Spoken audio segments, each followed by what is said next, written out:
Your crimes, Mark? Yes, what are your crimes, Mark? Did you beat your wife? Did you kick a pup? We'll find your crimes or make it up. Did you laugh at Hubbard? That's not nice, and now you'll have to pay your bride. So what are your crimes, Mark? What have you done? Oh, it's too late now. Fair game's begun. I'm squeaky clean, I tell you. Nothing to hide here. Now, this is Mark Bunker, by the way, in case you just stumbled in by accident. My name is Mark Bunker, and I have been covering the world of Scientology since 1998. And if you stop to think about it, that's a long time ago. So I've got this vast amount of material in my archives. And to keep it safe, I have built a fabulous underground vault that really rivals the Bat Cave. So I went down to the vault today and plucked out a couple of things to show you. And, I think you'll find it interesting. Hopefully you will. I don't want you to storm out in a rage saying, this is the dullest thing I've ever seen. My God, what's he thinking? But I'm going to try to have something delightful for you. And if not, I can always sing a happy tune. Let me take a look at who's here. Kelly, of course, is here, welcoming every single person who enters the room. And the first one in tonight is Lapita. Hello, Lapita. Nice to see you. And Haggis Basher says, hey to Kelly and Lapita.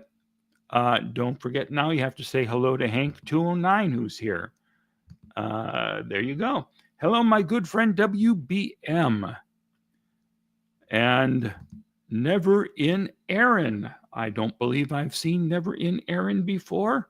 Nice to have you here. Oh, look who's here. Everybody. We should all stand up and say hello to JB808, but I'm going to remain seated. If you folks want to jump to your feet, you can. It's great to have you here. I got home about an hour ago, and at my door was a package. Look at this. It just arrived. The DJI Mic Mini that JB808 was great enough to send me from the big old Xenu TV wish list over at Amazon. So thank you so much for that. I haven't had a chance to open it up or test it out, but I will do that soon. Very exciting. This is something that I really have wanted for some time, because it'd be great to go out there and do a broadcast, but, having audio, I always like to have good audio with my videos. And when you're recording audio on a phone, it's hard to put all the receivers and everything, how are you going to hang that stuff on a gimbal and have the gimbal work? Well, DJI figured it out. They just created a microphone that goes right to the app on the phone, so you don't need to have a receiver plugged into it. Oh, those people, they're geniuses, I tell you. And, JB808, you're the star of the night. I can't tell you how much I appreciate it. Let's see. Oh, look at this. Everybody's so excited. Even Kelly. Kelly is, she's seen it all. She's here night and day here at the studio. I have somebody come in and sweep up. She doesn't have to do that, but everything else she's handling. But even she, jaded old Kelly, she's excited about this. And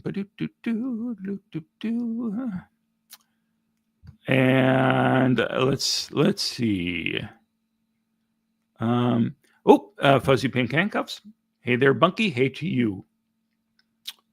Yep, there she is. Kelly, slaving away.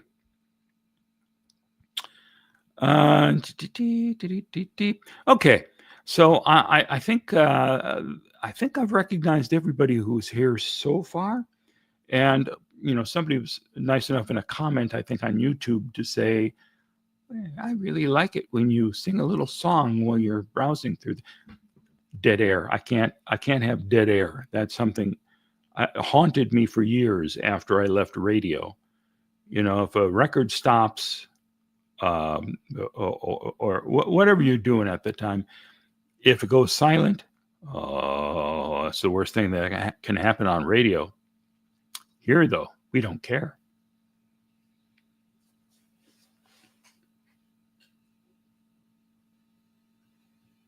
I can just sit here quietly, and there's no general manager running in here to yell at me. Oh, we've come so far. Well, listen, I just have a couple of things I wanted to play tonight.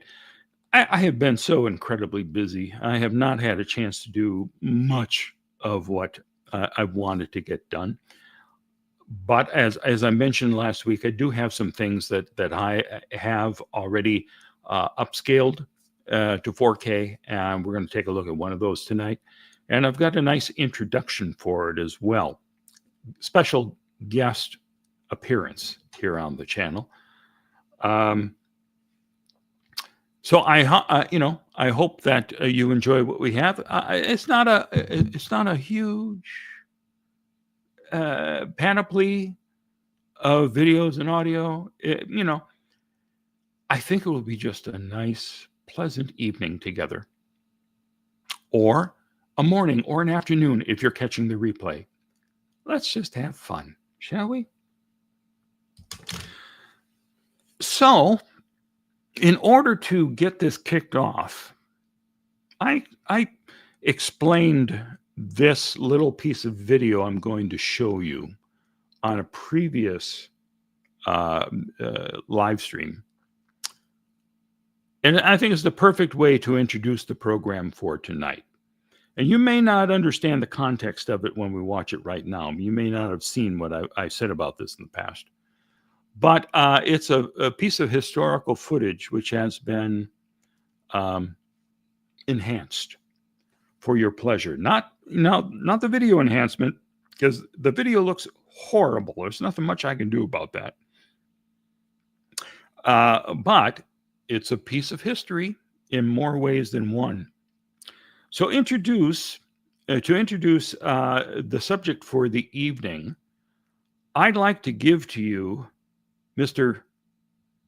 David Miscavige. Please welcome Commander Jesse Prince.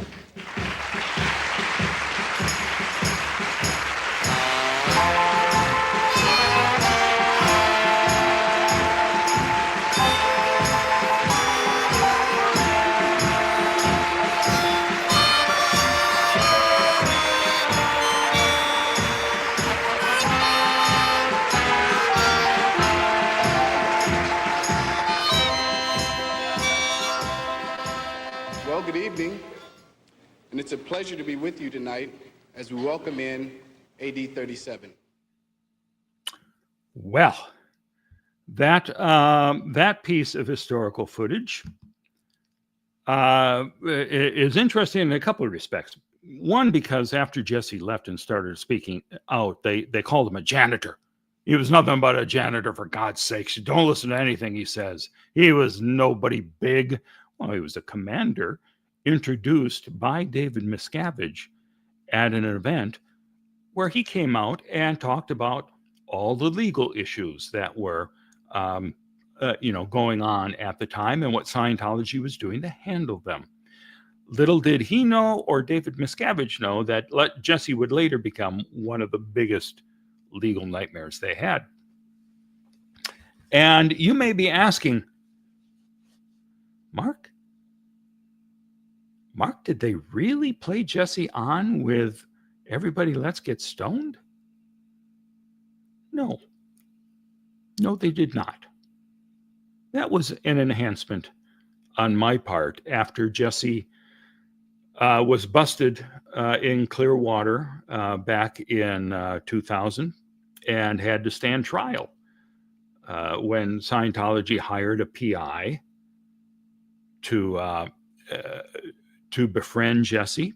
They went over toward the Orlando area And the main PI for Scientology, who was getting like $178,000 a year at that time, he hired this black PI from out of town to come and hang out in the North Greenwood neighborhood, checking out the bars and things, hoping that someday Jesse would wander in there and he could just kind of bump into him and befriend him.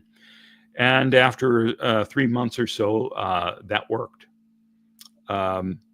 And this guy went over to Jesse's house at one point, and then the next day went to the Largo police and said, "He's got pot. This is a drug lord. You need to get this guy in jail." And a Largo police officer went undercover with him then, and also went over to Jesse's house and hung out. And then they raided Jesse's home at like 5:30 in the morning. Guns raised, arresting Jesse as they all stumbled out of bed. He and his girlfriend Dee, and the kids were in their bedroom, scared out of their wits that all these police officers with rifles were hauling out Jesse. And Jesse then stood trial, where the jury was hung, and he was not found guilty, and they did not retry the case because our attorney, who defended me and defended Bob, and we kept this attorney busy, Dennis Flaming, really terrific, top-notch defense attorney. He did a great job. And Bob was upset, as I mentioned in a previous video, that Jesse put himself in a position where this could happen. And even though he was upset, Bob came to me in my office and said, "Mark, that video of Jesse being introduced, let's put in that Everybody Must Get Stoned song." Okay. So we all got a good laugh at that. And by playing that, of course, it's going to be a copyright hit on me. And I was willing to do it because I wanted to share that publicly for the first time. I don't think that's ever been played anywhere. So we've got, yes, here's Fuzzy's comment here. Wait, Mark, all janitors don't publicly speak to the legal troubles of their company? Are you telling me that's the case? They don't? I don't think so. I haven't checked all the companies throughout the states, even not just through overall of TGAC, but I think no. Janitors generally are just sweeping up after the event is over. Let's see. COB Slappy, hip hip hooray. Hank 209er was happy to see him.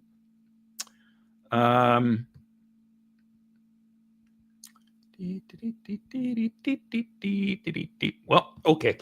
Those are the most current comments. And I thought we'd take a look at the other half of this interview that was done of Jesse back in 1998. Not by me, but by a pair of German filmmakers who came to Clearwater. And they sat down and interviewed Jesse, and they interviewed Stacy Brooks too. And we'll take a look at that Stacy interview a little later in the week. Hey, look at this. Kelly just, man, I was in a good mood. But now Kelly, has to point out that 29 people are watching and only 13 of you like it. For God's sakes, what's wrong with the rest of you? It doesn't take much to push that button. Just like, that's all. I mean, hey, if you would, please push the like button and subscribe and all that other stuff. Hey, that's right. And don't forget to give me a thumbs up. Thank you, Kelly. Appreciate that. Kelly wonders if those German reporters are the same people running the German News YouTube channel. They are indeed. That is Peter Reichelt, and this is where I'm getting the footage. And I haven't told them that I've upscaled this stuff to 4K yet. I thought I'd debut it here and let them know. As I did do, and you can see this on the German News YouTube channel, and you can see it on my YouTube channel as well at Xenu TV. The great documentary they made, Missing in Happy Valley. I upscaled that, and it looks beautiful. Let's see. Counterslam. Do you think Scientology has the RPF still going? I think often of people suffering in there every time I see someone mention Tom Cruise or a movie he's in. You know, I hear that they don't have the RPF anymore, but I refuse to believe that. It seems to be an integral part of the entire process. And if Hubbard came up with an RPF, by God, there ought to be an RPF. I mean, they still do overboarding, I understand. You know, it's Hubbard's idea to throw people off the side of their ship when they're out at sea if somebody displeased him. And they still do that today at all the orgs. I remember I interviewed Jefferson Hawkins, who is a great guy and one of the best at giving an interview. And he was talking about when he was working at I believe it was an org in Ireland. I have to go back and watch the interview again, but it was a small org, and he was doing. He's the guy who came up with the TV ads that everyone remembers from Dianetics back in the 90s, I think, 80s or 90s, where it would say, list some problem, and it would say page 82. And so, showing that it handles all these different things. And you had the exploding volcano behind it. And that was a well-known commercial that got spoofed by a whole lot of people. And when he was working at this little org, he got overboarded, or they just threw him into a bathtub filled with cold water. And I think ice cubes as well.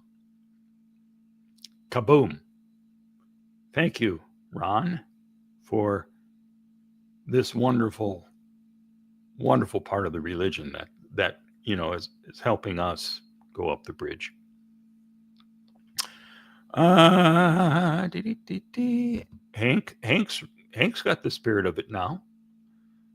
Don't be out ethics. Make sure to tap that like button, folks. There. He's being much nicer about it than I was. I apologize. I'm ashamed of myself now. Farrell Cheryl's here? How come I missed her? Anyway, Kelly is saying to her, Farrell Cheryl, didn't you guys see people in black running around in a circle? Yeah, I'm sure that the RPF still exists. I just remember hearing something saying, oh, no, we don't do the RPF anymore. It was awesome seeing Jefferson out in front of the Portland org a few weeks back. Well, that's nice, Rika. Thanks for sharing that. It's always awesome seeing Jefferson. And Kelly says hi to you, in case you didn't notice. Oh, I guess you did notice.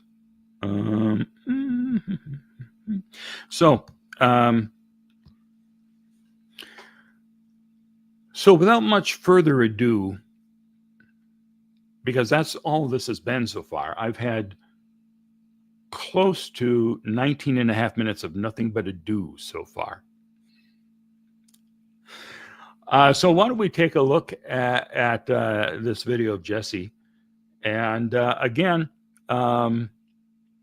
picture quality has been upgraded to 4K. Not perfect, but it's decent. And the audio was also cleaned up a bit. It's not always perfect when Peter is asking questions off camera. In the original video, you could barely hear him. So now you can hear him, but occasionally it gets a little distorted, like he was using one of those. What do they call that? When you're doing a song, auto tuning. It may occasionally sound like it's auto tuned, but don't let that ruin the excitement and pleasure of seeing this interview that has never been seen in its entirety here on U.S. airwaves. And again, that was an extra almost a minute, maybe a little bit more than a minute of ado. So here comes Jesse. No peace. Yeah.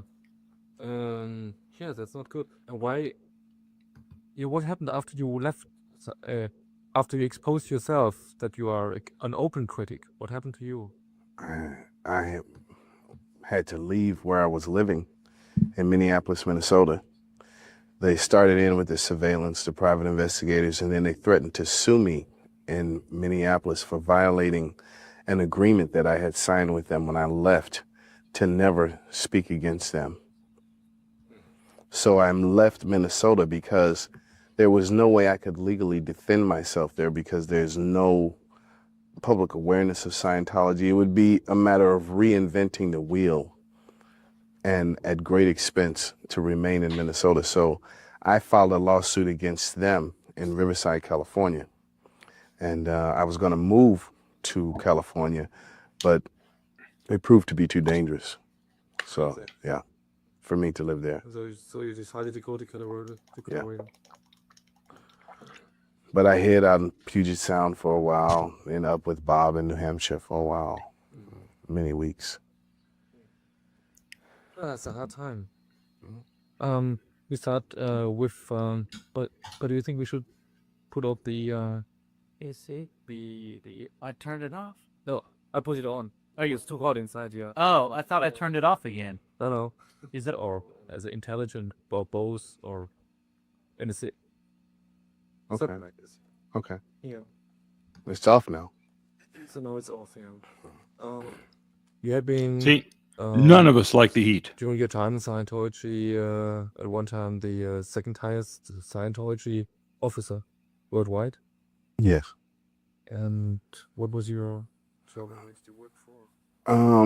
I had a dual position as far as being an executive in Scientology. I was on the board of directors of the Religious Technology Center as the treasurer.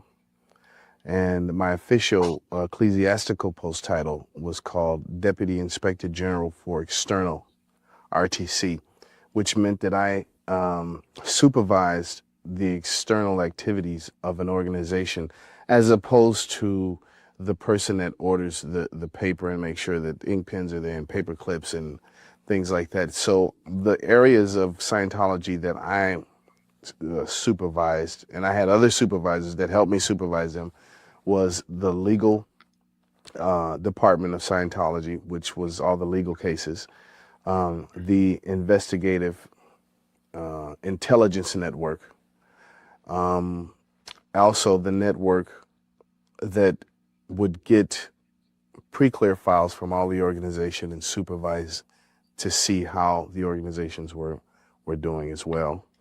And then trademarks. So, and also Scientology's computer network, INCOM. I was the senior supervisor of Scientology's computerization. And that means as head of the RTC. Author, AVC as well, Authority Verifications and Corrections Unit, which is the section in RTC, which was under RTC, that gives issue authority to all of the issues that are published within Scientology. And how would you describe RTC as how important is this the head of Scientology? Well, at the time it was the ecclesiastical or the apparent ecclesiastical head of all of Scientology. And who is the boss within Scientology? Excuse me? Who is the boss, the chief, or the director? Oh, David Miscavige.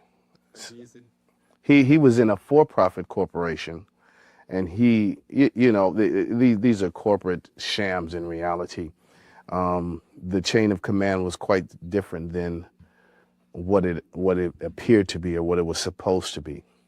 And is Miscavige the only one who's controlling Scientology? Is he the dictator? Well, yes, he is the dictator, but he is that because of lawyers that he personally hired, and to set up the different Scientology corporations, whereby he's the trustee of all the major corporations, which is a more senior position than a director. And also his lawyers, which he pays, are also on the board of some of the Scientology corporations. And standard practice within Scientology to, when you get into a position like that, to sign an undated resignation in case you should ever fall short of the ideals or fail to comply with what you're directed to do within Scientology. So that means that RTC, and you, one of the heads of RTC, that RTC is controlling all entities of Scientology worldwide. Exactly. And all the money ends up, which comes from every org and everywhere, it ends up on an account of RTC. Well, no. All the money would go to Church of Scientology International, who would then get it to an account that they had in Liechtenstein and also in Cyprus, so that it wouldn't be under the control or auspices of the United States government. And who's controlling the accounts in Liechtenstein and Cyprus? Well, David Miscavige was one. A girl, Maureen Bergatti, who is in the UK, would bring the money from the UK to the US, or vice versa, take it from the United States, cash certified checks or whatever, and take it from the US to the UK to then put it in foreign accounts. And Mark Yeager was also another person who has since left the Church of Scientology that would directly channel the funds. The person that does that currently within the church, his name is Mark Ingber. And he's the commanding officer, I believe he's the commanding officer of the Commodore's Messenger organization and the Church of Scientology International organization. And how much money do you think is on that account, or has been summed up? At one time, a count was done of money that couldn't be hidden. There was more money, but as far as money that couldn't be hidden in assets, it was in excess of $400 million. And this was as of, I'd have to say 1985. Of course, I'm sure it's considerably more. It is my belief that they have $1 billion or more dollars today. Yeah. And mainly controlled by David Miscavige. Yes. And attorneys. Are they reinvesting the money again, or is it only like an interest rate account? Well, no, they have, as of late, I've come to learn that they majorly work with investments in the stock industry, doing stocks and investments, which is what's doubling the money faster. But they don't use their good money for doing other projects, projects or something like that. Investigating things. Oh, yes, they use, well, I think David Miscavige admitted himself that they spent over $1 million in legal fees a month when they were attempting to get their IRS tax exempt status. And of course, those legal fees went to attorneys, but a good portion of it also went to investigators, because they went and investigated every person in the IRS that was denying their 501(c)(3) tax exempt status, and personally sued each person, as well as hired investigators to investigate them and create calamity in their lives. How would you describe the personality or the character of David Miscavige? You know, it's kind of sad. It's the tale of a madman. David Miscavige's father, Ron Miscavige, was a manic depressive. He would have his highs and he would have his lows, and he was a very explosive kind of personality. You know, he screams, rants and raves, throws things around. So I can only imagine that this is how David Miscavige was brought up as a child. Then, as being a second generation Scientologist, now he goes to St. Hill and works with L. Ron Hubbard, who has a very similar character and temperament as his father, but much worse and more paranoid. So this is how he was raised. So therefore, he is or became his environment, and he himself has quite an explosive temper, and very irrational. Can be very irrational at times. And demeaning, you know, he also seems to take a perverse pleasure in, you know, making women cry, making people feel bad. I'm sure Stacey told you the story of him making a staff member push a pencil with his nose down a hallway with his hands behind his back. I've seen him. Oh my word! I stopped because I just realized, guy he's talking about, we have on video in one of the protest videos from the same day that Mary DeMoss did the Mary DeMoss Go Round. And he did not look happy at all that I had my camera pointed at him. Anyway.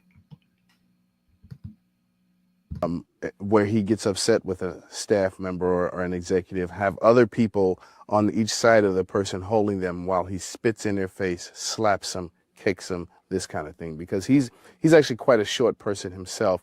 And he's very paranoid because, I believe, of what he does, that he feels that someone's going to hurt him, so he has to hurt them first.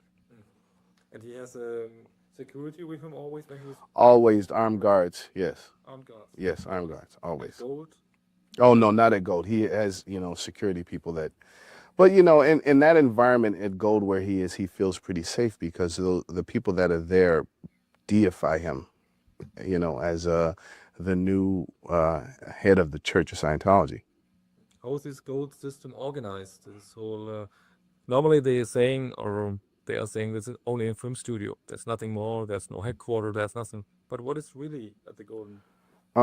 The International Management of Scientology, that is the area, CSI, Church of Scientology International, which operates and micromanages all of its other corporations, such as Flag Service Organization here in Clearwater, where we are, is micromanaged from the CSI Corporation at Gilman Hot Springs.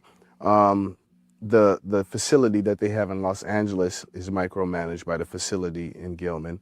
The facility that they have in Europe is micromanaged by the facility that they have in Gilman Hot Springs. In other words, any area that produces a sufficient amount of income is micromanaged from the Gilman Hot Springs location.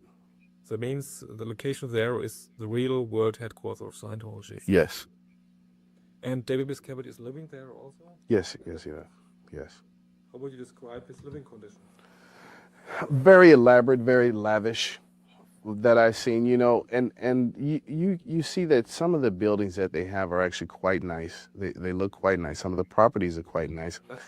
Very, very luxurious, as a matter of fact, is a good word. Reason being is they have zero cost for labor. It's simply material costs because they have their slave camp. They have their slave laborers that work night and day. And then even when the slave laborers can't keep up with it, there's a day, Saturday, where every person at Gilman Hot Springs, no matter what position you're in, goes and does the labor just like the slaves does all day doing renovation. So in that wise, you know, if you have no labor costs and just materials, you can accomplish quite a bit. And everybody has to work on Saturdays? Yes, everyone. Every Sea Org member? Every Sea Org member. 600 are living there. Right? Yes. And yes, I did it too, yes. You did it too? Yes. That means it's a big slave camp. And utterly, totally, and completely. And everything only for the benefit of David Miscavige. Well, by his will. Not necessarily for his benefit, but, you know, if he decides that something needs to look a certain way, well, then that's how it looks. If he decides that things need to be done in a certain way, then that's how they are done. It is by his will. Mm-hmm. What is so secret with the Golden compound at Gilman Hot Springs? What is so secretive that they are so try to hide it for the public and to everyone? Why are they not open? Well, originally it goes back to I guess, 1977 or even earlier, where the Guardian's Office, which is the investigative and legal unit, the old investigative and legal unit of Scientology, had a program called Snow White, where they were ordered to purge the files of any government agency or any private industry of allegations against L. Ron Hubbard to make it safe for him to come out. And that Golden Era Productions in Gilman was the place where L. Ron Hubbard himself was supposed to live. So, you know, that's why they kept it a secret. But L. Ron Hubbard lived here in Clearwater in 76 in Dunedin, a suburb. Hey, that's not right. Sorry about And that. he lived here. And the whole intention was, and he was on the run because he was, you know, subpoenaed and the courts were looking for him. And he couldn't really have just one location. But that program, and then even through the probate in 1984, when his son, L. Ron Hubbard Jr., tried to sue the church because they said he was claimed his father was mentally incompetent, and Miscavige and the current regime, of which at that time I was a part of, was taking his money and, you know, profiting from what he had done with his books and everything else. And they made it so that at that time, David Miscavige realized, I'm pretty sure through advice of attorneys, that if he could sufficiently keep L. Ron Hubbard away, then it would all come to him. L. Ron Hubbard had a different idea, and I remember this story quite vividly because L. Ron Hubbard sent something to me and said, David Miscavige is trying to work it out so that I can have nothing to do with Scientology anymore. And I created it, and it's all going to him. His top aides, Pat Broker and Annie Broker. Now, Annie Broker was supposed to be the head of RTC. She was supposed to be the Inspector General. I was a Deputy Inspector General. Vicky Azaran was a Deputy Inspector General, but Annie Broker was the Inspector General. David Miscavige at that point told them, no, you can't be that. You can't have any connection with the church. Told L. Ron Hubbard he couldn't have any connection with the church. So L. Ron Hubbard sent something to me and asked me to do a security check on David Miscavige, find out what's going on with him because he's arranging it so that I can't do nothing. And I sat with David Miscavige and watched him cry because he thought he was going to the RPF. He knew he was a dead duck. So he started telling me things to get other people in trouble, such as Pat Broker at the time, whereby they were, Mark Yeager, the then COCMO International, would take, they would order money from all the orgs, from the FSO, from the PAC orgs, and have cash, millions of dollars in suitcases. Mark Yeager would pack these suitcases with this money. And because L. Ron Hubbard made sure he got his money, if he couldn't control the church, he would still make sure he got the money. And they would take the suitcase and they would meet in secret locations, but they would end up in Vegas, taking the money, gambling, drunk, having a good time. And he told me these things when I'm trying to find out information for L. Ron Hubbard to see what is happening so that he doesn't have control. Which spent the money gambling? Him and Pat Broker. Spend a portion of it. I mean, you can't spend millions at a casino in a matter of days.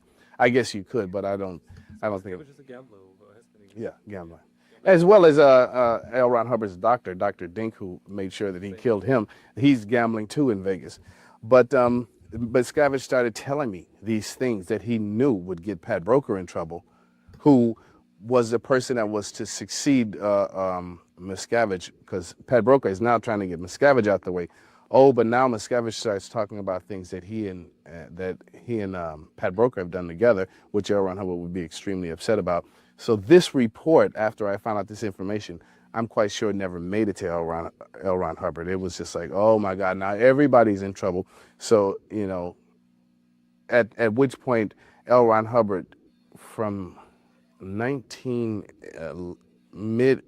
85 to the time of his death in 86, literally had no contact with Scientology senior management, whereas before he himself also micromanaged every day. He would talk into a dictaphone with orders for every organization, for RTC, for Church of Scientology International, for the Executive Directive International, for the Flag Service Organization, micromanaging, you know, with the recorder, and then goes to the unit, and then it's translated, and then the messengers come around with dispatches from L. Ron Hubbard, and he, you know, kept an army of people busy doing insane and silly things. And at which point, as I sat there seeing this happen, because people that are lower in Scientology never realize this goes on. I mean, you read their policies and they have these high goals and all of this, and you really think you're doing something good. But in fact, when you get to these high levels, you see the insanity of it. And that's what started me to become disaffected with the whole thing, because I knew at that point, number one, this has nothing to do with religion. It's a money-making scam scene. Certain people, as long as you're compliant, you get a lot of things. Like I had a lot of nice clothes, suits made for me, and, you know, limousine, first class here, there, everywhere, you know, slaves doing my laundry, cleaning my room, doing everything. I didn't have to do anything. And I myself started to feel very empty about these things because of the divide. And I started to, you know, become disaffected with and disillusioned by the whole movement. And then this schism happened between, and then the thing with Pat Broker and David Miscavige escalated after L. Ron Hubbard died. But Miscavige had carefully, very carefully, by working with attorneys, set up corporations that Pat and Annie Broker could not be, were not a part of, were not the directors, were not the trustees, no corporate control whatsoever. So they could not possibly come in after L. Ron Hubbard died and say they're the leaders. He kicked them out. And how did you how did you assign, or who assigned you to the RPF? David Miscavige. David Miscavige. At Gold. Yes. For what reason? Because I wouldn't go along with his plan to get rid of Pat and Annie Broker. And I refused to do it. I refused to be a part of it. I refused to have anything to do with it. So he said, okay, I'm going to have to get you too. And how he's saying this to you? He's saying, yes. You have to go now to the RPF? Yes. I will ask you. Well, you know, there was a lot of people in the room. They woke me up at 5 o'clock in the morning. You know, they love this element of surprise. And by the time I had come to the room, they had already gotten Vicky Azaran, who was supposed to be, quote unquote, the #1 person in all of Scientology. And she was sitting in the corner crying and shaking miserably because they, you know, all of these men had screamed at her, pushed her around, and she was very afraid. And then I came in the room and he says, well, it's over now. You had a chance, you made the wrong choice, and you're going to the RPF. And he told me, you call me sir. I'll never forget it. And I looked at him, I was sitting across the desk. He said, say it, say it, say it. And I got up and I said, fuck you. And I walked out of the room, at which point people tried to grab me, but I had karate training and I knocked them together and they backed off, at which point I ran to my room and got a rifle, a semi-automatic rifle that I had gotten from L. Ron Hubbard, because everyone had rifles, semi-automatic, fully automatic rifles, and a .45. And I came back and I said, what do you want to do now? The office of Miscavige. Yeah. Yeah. I ran to my room because my bedroom was, not very far. I don't know, like maybe 10, 20 yards away from his office, because we all lived close. Near the ship? This is then. Now, you know. Was it there? Yeah. I'm explaining to you, yeah, near the ship. There's the ship. Then there was all of our bedrooms up on the hill. Miscavige's bedroom was here. Mark Yeager's bedroom was here. The apartments. Yeah, the little apartments, yeah. And then mine was here. I was in the same complex as his. See them from the street? Yes. The apartments. Yeah. There's grapevines over, and you can see this. So that's where I live. And then even further up in that row of apartments was his office. And he slept also there? At that house? Yeah. Miscavige? Yeah. We all did. His wife? Yeah. And you also on that ground? Yeah. We all did. So you came back to his office with your rifle in the hand? Yeah. And then, what you told it? And I said, what do you want to do now? We've leveled the playing field. Because there were so many of them and just one of me. And then he said, well, you know, we have guns too. I said, yeah, but you will be the first to die if I shoot. So it was pretty intense. And then I kind of felt kind of bad because everything was crumbling around me as well, and everyone is now against me. So now David totally changed his character. He says, Jesse, we've been through so much. Please let's not do this. Come on, put the guns away. I put the guns away. He didn't take my guns. I put them back, and then I came out and we talked, and he said to me at that point, he says, look, I really need you to do this. Please just take this fall, because you're in a high position in the church. All of the staff see this going on. I need you to do this just so Scientology itself doesn't fall apart. And if you do this, then I will come and take you and put you back in a position. And I didn't really care about that. And at the time, I didn't think that it would be a good idea for all of Scientology to fall apart, because I'm still not straight in my head yet. So I conceded.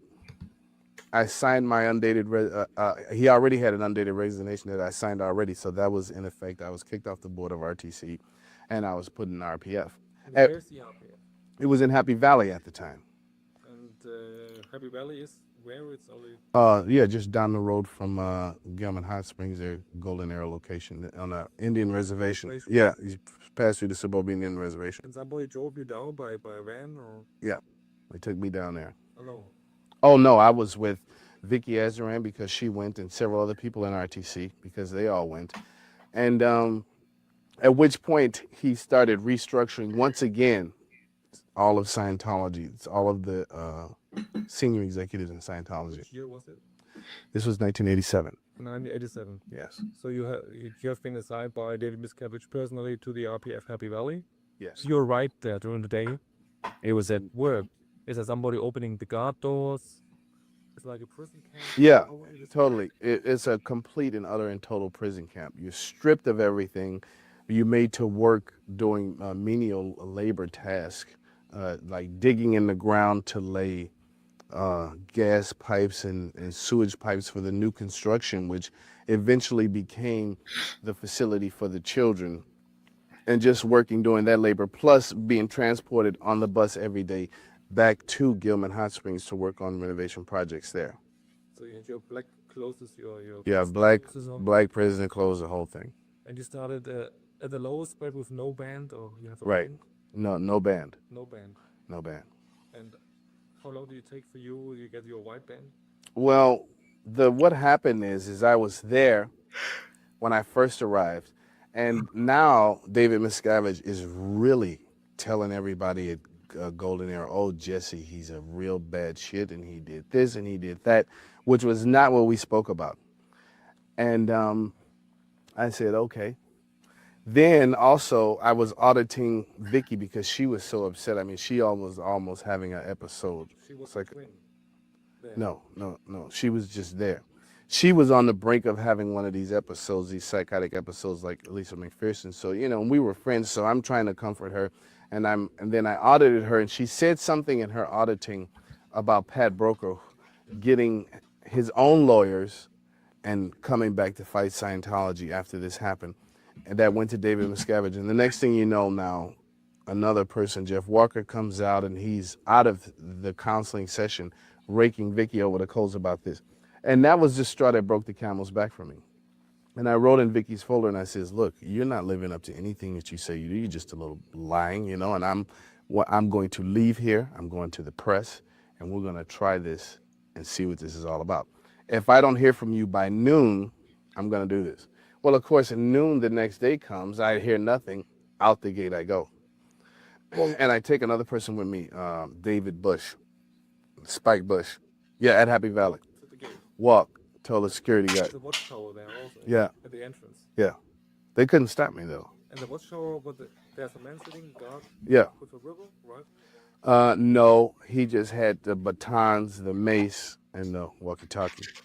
And he told me to stop. There's a pistol or inside the booth. inside the booth? Yeah. At the watchtower. Yeah. And he told me to stop, and I said, no, I'm not going to stop. And if you come down here, you're going to be sorry. So I run to the road, and some Indians just happened to be coming by. And we said, hey, help us to escape because these people, they're holding us in here. We can't get away. So That's 1 mile. Yeah. The entrance To the road. To the road. Right. So you run down this dirt road. Right, the dirt road up, yeah. And they followed you with the motorcycles? with motorcycles. And then also now at Gilman Hot Springs, all their security and all of their people are racing down the road to get me. But these Indians got me and they put me in a truck. So I'm driving, and then they're coming, and the Indians told them, we got guns too. And if you do something here, you're going to be real sorry. So they took us they had a casino there. And then they said, well, we're calling the police. Well, now I'm so frightened because I don't know what to do. So I'm running away from the Indians too now. So I'm running away from the Indians. I'm running away from the Scientologists. I'm running away from the police. Finally, I'm going now on that road to Hemet. I'm going to just want to go make some phone calls. I got my credit card with me. I have some money. And then here comes Ray Midoff from RTC. Come on, let us at least give you a ride into town. Let's talk about this. So I said, first thing I want to do is get mobile. You drive me to a place where I can rent a car, then we'll talk. So they did that. Then they arranged a hotel at the Best Western. Now, Vicky was still back there. They had her locked in a room. She's sick, Where? in Happy Valley. Yeah. And I went and rented this big car, a Lincoln or something. Oh, you wanted to free her? Free her. So I got the car and told them I was going to meet them at a certain place, and they went there. But instead, I go back to Happy Valley, woo, with the car, and grab some things that were mine. And I tell Vicky, you come now. And she sat there. I'll never believe it. She sat there. She was like, I said, you come. They were telling her, no, don't go. Come. Finally, she got up. I put her in the car. Her, me, and Spike, zoom back out of there. And they are really hating me now. They think this is just horrible. And so Vicky and us, we stayed in the room where, in town at the Best Western. And we were all going to leave. I called it LA Times. I was going to give them a story, tell them the whole thing.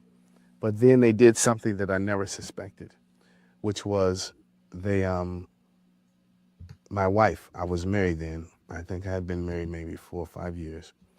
And they convinced my wife not to go with me. And I knew that she didn't understand what was going on. And I couldn't conceive of leaving her there. So Vicky and Rick left. And I went back. For 5 years. It took 5 years for her to come to herself. And the only reason that happened was because they forced her to have an abortion. And this broke her spirit. And then she was ready to go. So they blackmailed you with her? Yeah. Or vice versa? Yeah. Crazy. Okay, we've changed the...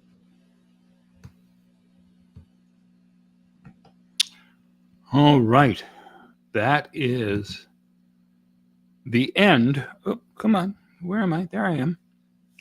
That is, now you've seen the entirety of the raw footage from the interview. And I'm glad you liked it. Peter Reichelt, or Reichelt, I'm not exactly sure how it is pronounced, but they've been covering Scientology for quite some time. And I'm looking for their website right now. I think I put a link on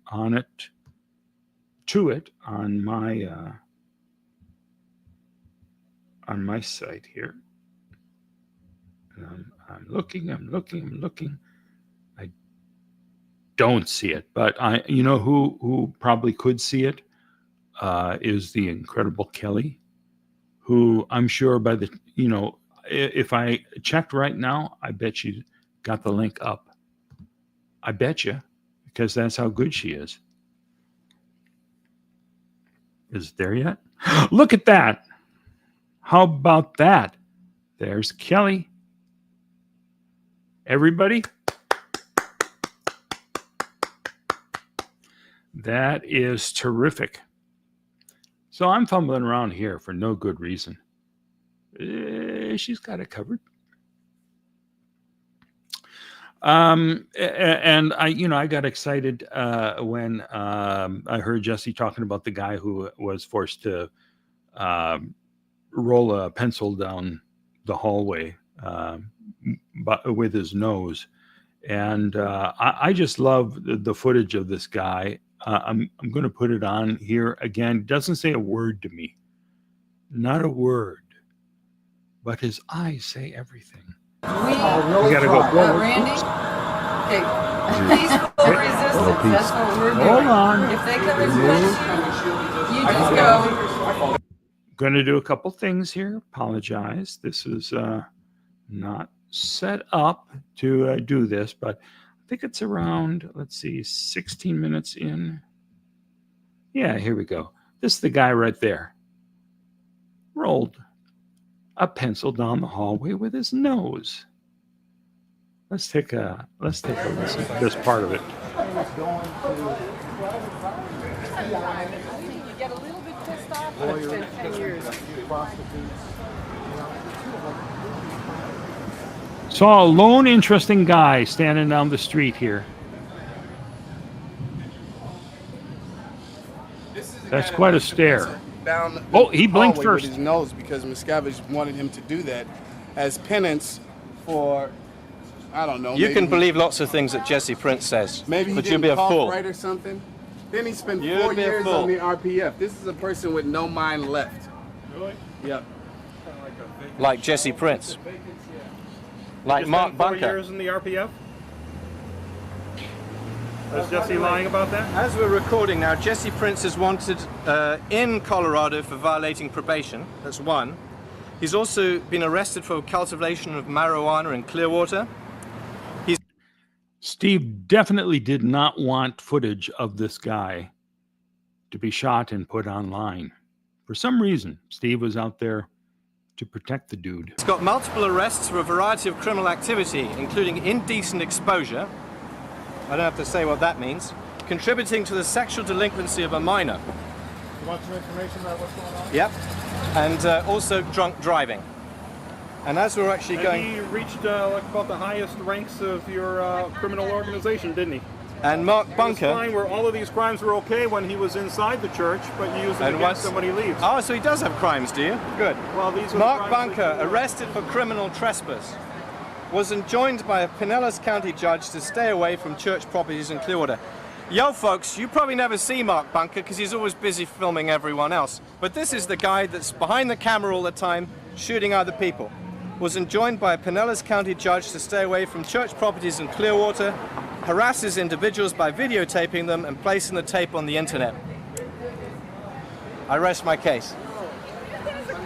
Well, he's right about that. Bob Minton is a very cool guy. Yeah, I'm he here to pays tell you, you that. okay? All Believe those it. people. How much did I he did pay this you? for 20 years. I know exactly what he's doing. How much? And she's right about that, too. So, little bonus footage for you. That mustache guy, I love that mustache guy. To me, he always looks like Jerry Colonna. Many of you may not know who Jerry Colonna is. I bet a few do. Jerry Colonna was a second banana for Bob Hope on his radio show and appeared in a couple of films with Bob Hope. And he had a catchphrase. Not sure exactly how big it would be today, but greetings, Gates. I don't know. But I always enjoyed, I collect old radio shows, or I did. I still have them somewhere. I haven't listened to them in a long time, but always enjoyed hearing Jerry Colonna on the radio.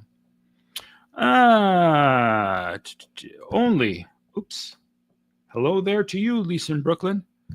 Only Wilford Brimley can wear a Stacy like that? A stash like that? Is that what you mean? Typo? Or was he wearing Stacy when I wasn't looking?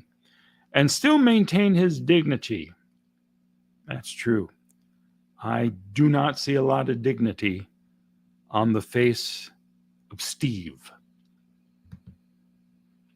So many crimes, Mark. That's true.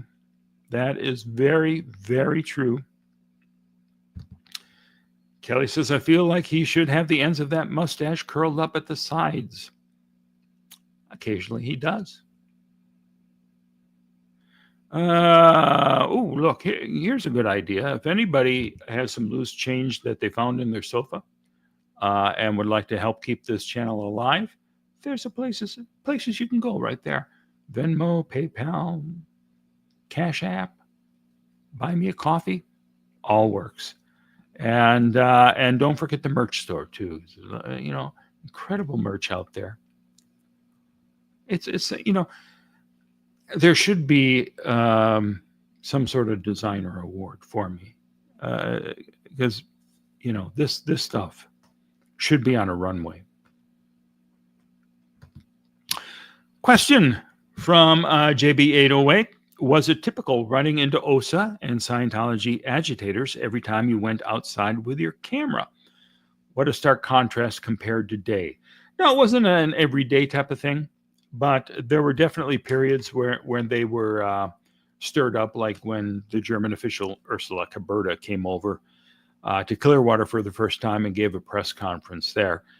That got them out into the streets. And this video that we just saw, this little picket footage, that was from that period.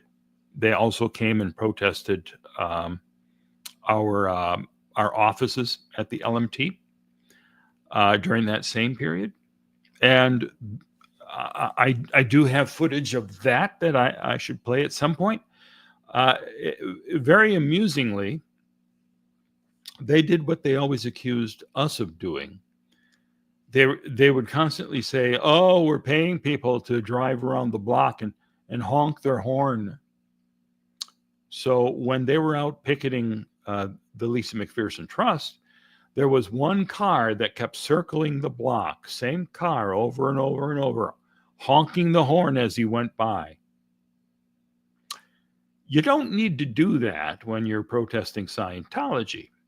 There are plenty of people driving by who feel now's the perfect time to honk my horn. Sometimes it is deafening. And I can't wait for everybody to honk their horns in front of the fabulous L. Ron Hubbard Hall.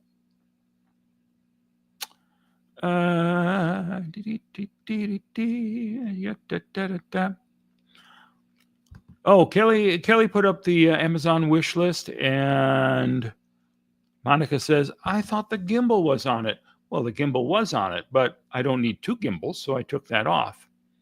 If anybody would like to maybe send a hard drive this way, those are always needed, because the video keeps filling up these drives. Steve's mustache looks shorter on the left side. I'm not going to go and go back and like the Zapruder film and check out his mustache, because I don't want to. My mustache has problems of its own. I don't want to, leave his stash alone. It's marvelous that he looks that goofy and willing to come in front of a camera to say goofy stuff.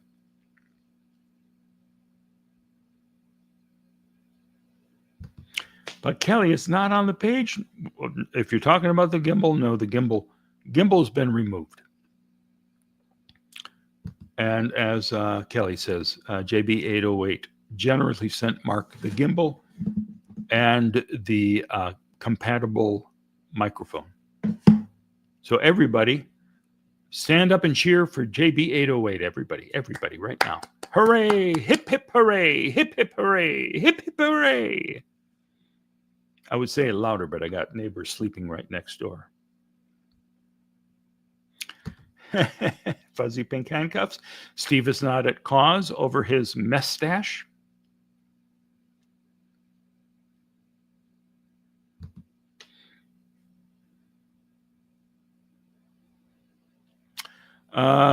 Jesse's interview is so touching and heroic. He knows so much about the transition period that I find interesting. I hope we all do. I wish he would tell us more. Well, he's told his story. He's got a book out there. It sounds like he is not interested in going on a live chat like this and answering any more questions. I do have a little video of him on the streets of Clearwater describing some of the buildings in the area and talking about what was in there, at least when he was there. So oops. So just to check this. Oops, that's not the one. Monica says the wish list is not there. Is the wish list still there? I would think so. I mean, I checked it. I think I checked it earlier today. The wish list is not on my YouTube page. I don't think I can. I don't think I put it up there on the YouTube page. It's a good idea, though.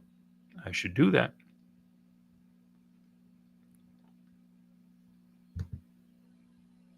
And Kelly says, I just went to it and it is there. So I think Kelly's probably talking about the wish list on the Amazon site.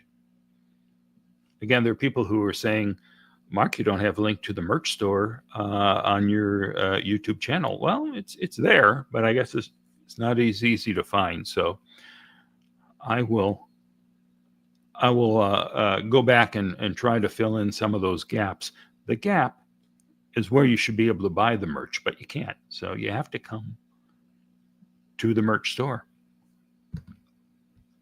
But, you know, really, they should be selling What Are Your Crimes hats and Wise Beard Man stuff. And, you know, you got all this great material from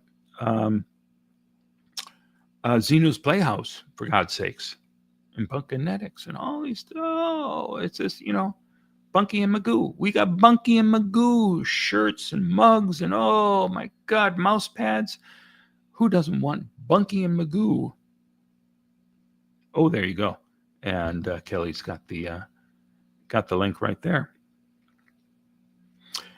And you know, that's a lot of shameless plugging for one short period of time. So what else do you want to talk about? Hey, you know, there's some stuff that I saw recently that I really loved, and I wanted to talk about and say, oh my God, you have to see this. I think I mentioned one thing before, which was that really terrific series called Paradise, which is on Netflix. Really so well done. And, you know, highly recommend that. And I did tell the story the other day of how Nathan Lane, who I find hysterical, Nathan Lane went on Seth Meyers' talk show, and Nathan always comes up with material. Johnny Carson and Dave Letterman both admired this in a guest, that you come prepared, that you just don't sit there and wait for the host to say, so what's new? No, you come out, you got material. In the case of Martin Short, I missed this. He did this for decades. After Second City TV went off the air, like 1985, something like that. A week or two after it was canceled, he came out on Dave's show and put his hands on his hips and defiantly looked up as the crowd was applauding him and said, "Thanks for remembering." And that was a catchphrase he used on every show for decades and decades. And I miss it when he no longer does it. But it was great that, you know, your show was just on a week ago. We haven't forgotten you. So he always comes with fabulous insults for whatever host is doing the show. I don't know, you know, who's doing your work, but 20% more and then stop. Always talking about facelifts and things. But that's a digression because I was bringing up Nathan Lane. Nathan does the same thing, and he had one little bit that I want to play you because already I'm going to get a copyright violation over the Everybody Must Get Stoned song. So I might as well play this tonight. Let me go ahead and get this from my computer. And the second I've discovered now, the second that I click on share this video, it goes out there and interrupts Jesse while he's talking. So here we go. Let's grab this and, oh, that's not it. Where'd it go? Oh, it's a little farther down here. Oh, this is terrible. Oh.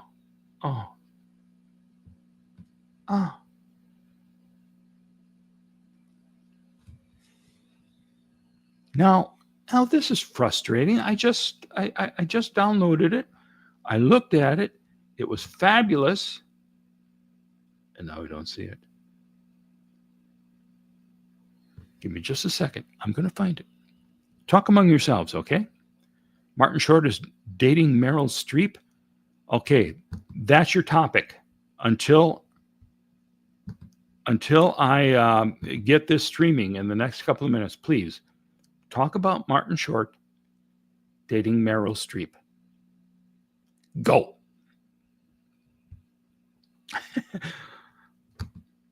Martin Short is very decent, I must say, as okay.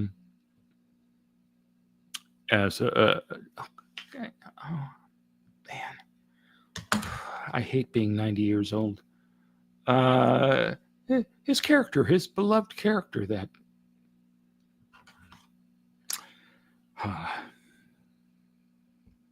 somebody's gonna know out there, and you're distracting me. Come on, you're distracting me. I have a mission here. I gotta download this video again so I can share it.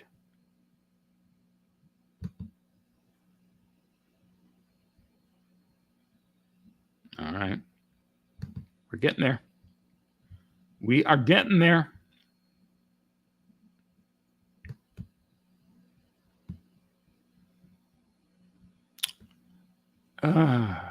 Date modified.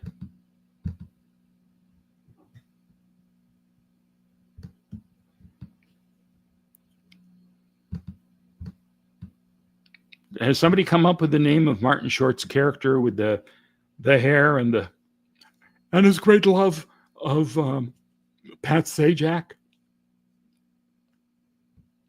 Oh, for good Lord. Oh, this is shameful. And I so desperately went, oh, let me do a search because it's right there. There you go. It's popped right up. All I had to do was type in one thing. Okay. So now. Oh, that's why I'm not finding it.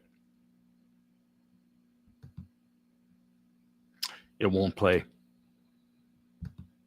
It just won't play. I'm coming back. I have not seen anything that you've been talking about. I'm assuming it's riveting and probably better than anything I could have been saying at the time. I'm such a dope. That video is in an MKV format, and StreamYard won't acknowledge that that format exists.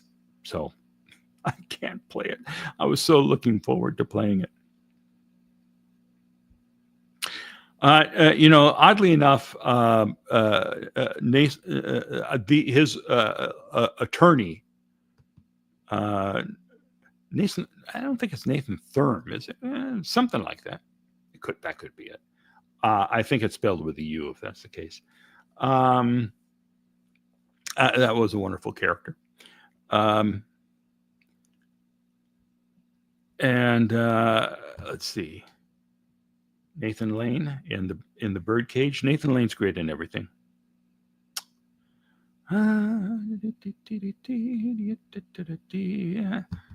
How about a short? My cat's chasing BTs. I wish. They're just kind of lounging about. Got one cat that all she does is sleep on the back of the couch. Well, I shouldn't say that because she also spends a lot of time scratching up the couch. And then the other one is just constantly saying, treat? Can you give me a treat? I want a treat. Treat? Try to get a nap on the couch. Treat? Treat? She's trained me. Ed Grimley, God bless you, Ed Grimley. I appreciate that. And I know Ed Grimley. For God's sakes, these are all characters he created on Second City or SCTV, and they were brilliant there. He brought those two and maybe one or two others over to his one season on Saturday Night Live. But even he admits, doing them in front of a live audience like that wasn't the best format for them, because on SCTV 90, they spent like months and months writing, and then they shot all of the sketches without an audience, perfected them, got them done, and put up a show they were proud of. But on Saturday Night Live, everything is okay. We're going to start writing something on Tuesday, and Saturday, whether it's ready or not, we're gonna do the show. And I think you get better results when you can polish the material and work on it.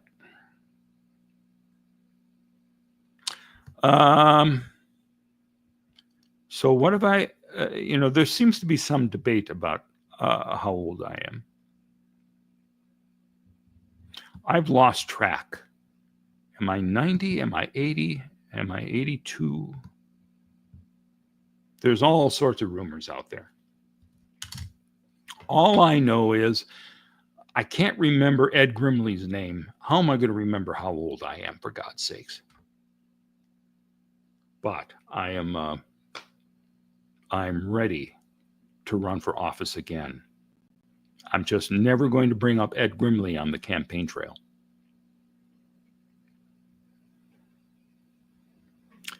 21, almost 22. Maybe you got something there. I don't know. Could be.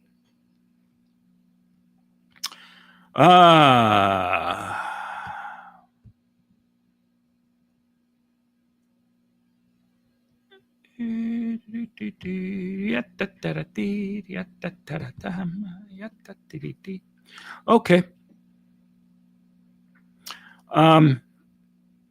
So, and the great debate that popped up earlier, Gene Kelly or Fred Astaire? Well, I tell you what, you got to love them both.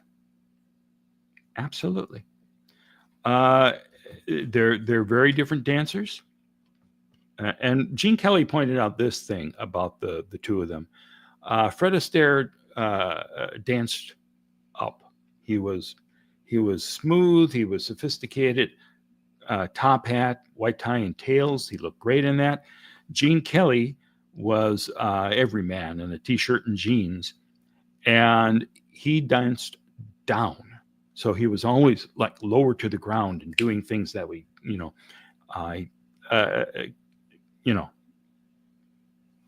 and when you start to look at his dancing, his routines in all of his films, you go, oh yeah, that's right. That's right. He's dancing low to the ground. Let's see. Thought I was 5. I can understand that. Somebody put a fake beard on a 5-year-old. This is the way they'd behave on a live stream.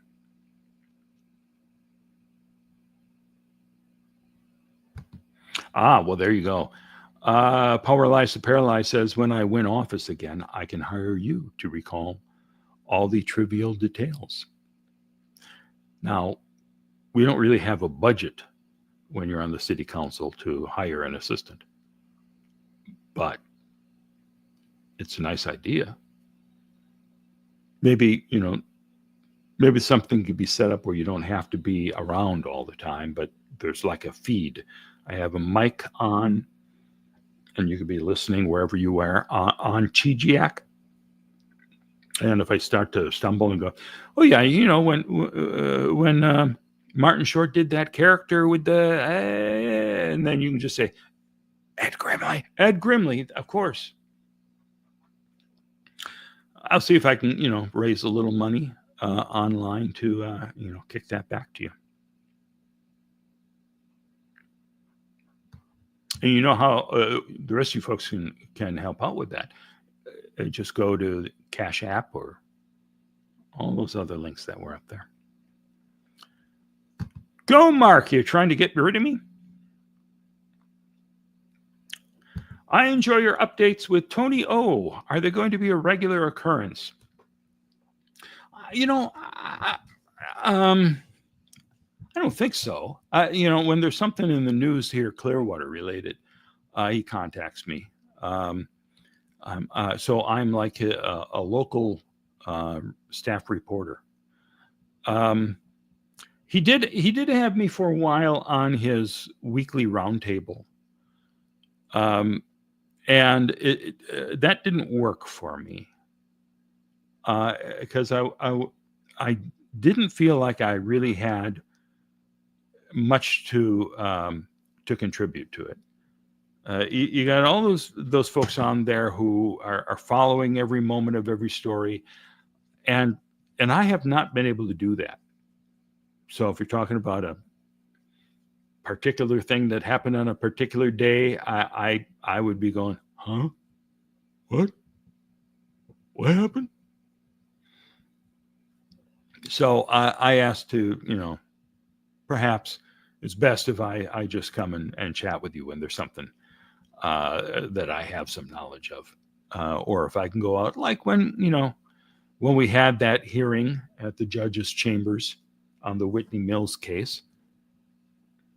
I'm thrilled to be able to go down and cover that for the underground bunker, because after all, he went to the trouble of naming his website after me, so I feel I should contribute in some way. So no, I need to be doing more stuff though. I tell you, it's tough when you get up, past 100. You slow down a little bit. George Burns made it almost to 100. I'm happy to say that I'm 100 plus. Still going almost strong. I'm not going to dance like Fred Astaire or Gene Kelly, unfortunately. But even when I was 20, I could not do that. Sounds good. You are a great Mecca source. Thank you. And by the way, you can get yourself a Mecca hat. MCCA for Make Clearwater Clear Again, but it stands for Mecca. MCCA, it's Mecca. Again, another just shameless shilling job there. Forgive me.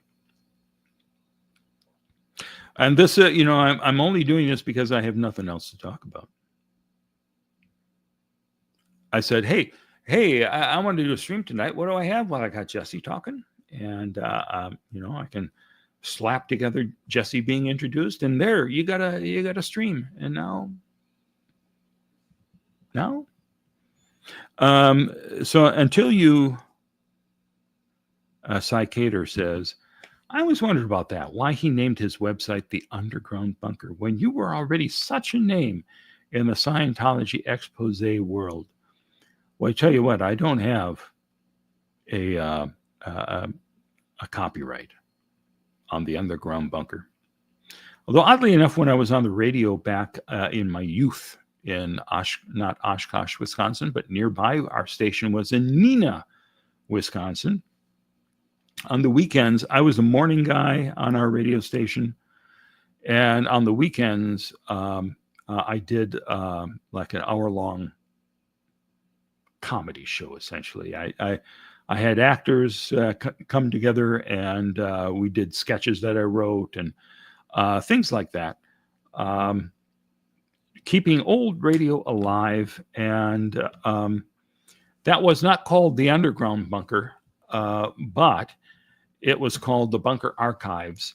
And I do, at the opening of the show every week, I would talk about, we are here in the Bunker Archives, deep beneath the crust of the planet, which is what I put into the description of this stream tonight.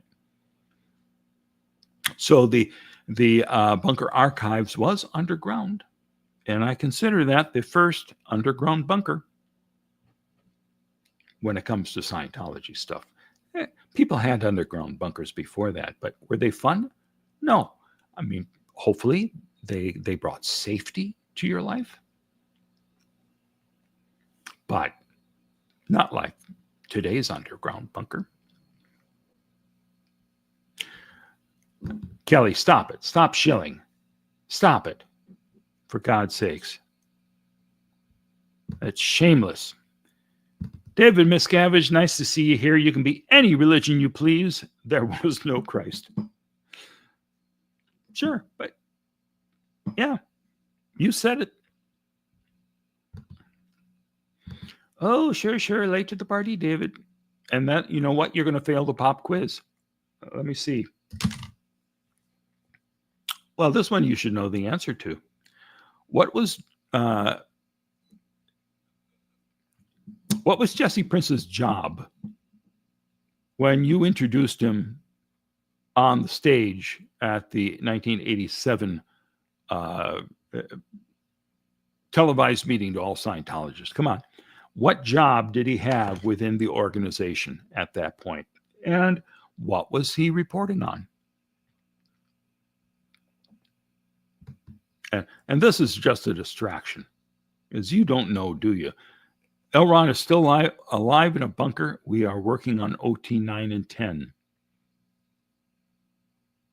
Yeah, but what was Jesse's job when you introduced him at a Scientology event in 1987? We're waiting.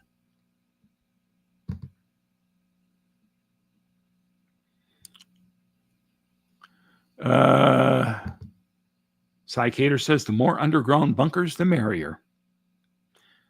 Unless there's a real reason for underground bunkers. If things progress the way they are in this country, we'll all be in an underground bunker soon, and that won't be that merry. YouTube watcher, did you find old videos and rated clips you were looking for in the Wayback Machine? I did. Otherwise, Kelly is an amazing investigator, but she will find them for you. Well, she did. She led me right to them, and I downloaded everything that I wanted. And the one thing that I specifically was hoping I would find, I found, thanks to you folks and thanks to Kelly. There was 2 radio broadcasts I did on this Texas show. It's a radio show from a guy who I thought really did a great job. He invited me on as one of the world's most foremost experts on Scientology, and I had to say I wouldn't go that far. I know a few things about Scientology, but I'm sure there are people in the world who know far more about it, like, say, former members of Scientology, like Jesse Prince and Jefferson Hawkins and all these people. I'm just passing along nuggets that I've heard, and occasionally talking about Fred Astaire and Gene Kelly. So in this show, which I've mentioned before, it was the lost show that I regretted losing. I was on the show on the first day, being interviewed about Scientology, and then the Clearwater Scientology PR representative, Pat Harney, called into the show to say, this guy, you can't trust the thing he's saying. Get him off the air. And he invited her to do the show the next day. And since she called into my appearance, he allowed me to call into her appearance. And there's this great bit of surprise when he tells her, Mark Bunker's on the line. Huh? What? Huh? And I'm able to point out something that she said the first day and explain that was an acceptable truth, meaning a lie. So she was not at all happy about that. And it's the only time that I've had a chance to interact on a show like that with her. So I'm going to see if I can get that cleaned up and ready sometime this week, if that's okay with you.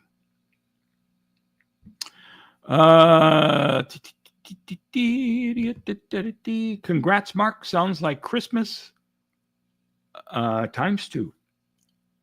Yep. I unwrapped everything. I was a giddy little kid dancing around in my jammies with the bunny feet. Pretty standard morning for me. The Internet Archive Wayback Machine really seems to be the backbone of the old good internet, Scientology says. And it really is amazing that it's still going strong. And I never expected any of my audio or video files to have been scraped like that and saved. I know that they save websites, so I'm not surprised that the CNU TV website is there, or the LMT website is also there. Most of the stuff on it, it's in real video format. You can, it will still play, but I always find a lot of fascinating stuff, not just on Scientology, but a lot of really interesting things that I enjoy watching, and a lot of things that I wish were in better shape. There's a lot of stuff that, it's maybe the only place you can find it, and it's like not in great condition, but it's there, and that's terrific. I have a great idea. Let's sell a section of Fort Harrison. I'm assuming you mean the street. We're going to sell the section right in front of the Fort Harrison Hotel. Is that what you're getting at? That's quite a plan, Monica. But if we took private ownership of it, would people still be able to drive down it to honk? Because then I'm sure that really delights everyone in Scientology, that there's a constant stream now, at least one night a week, of cars driving through and honking their horns at top volume.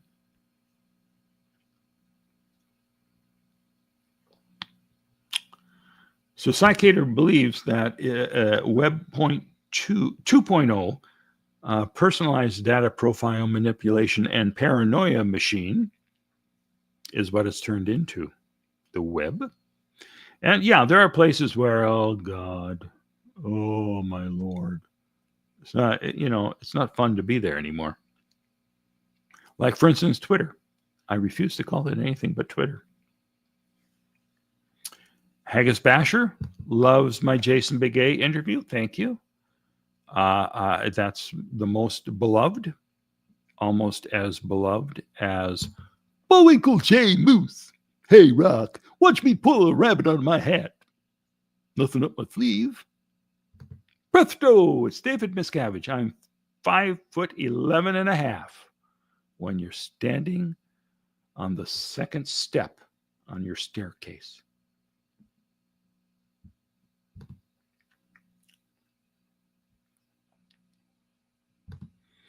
You could set up a gay bar pop-up.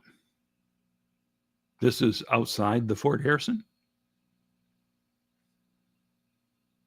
All right, there's an idea for you.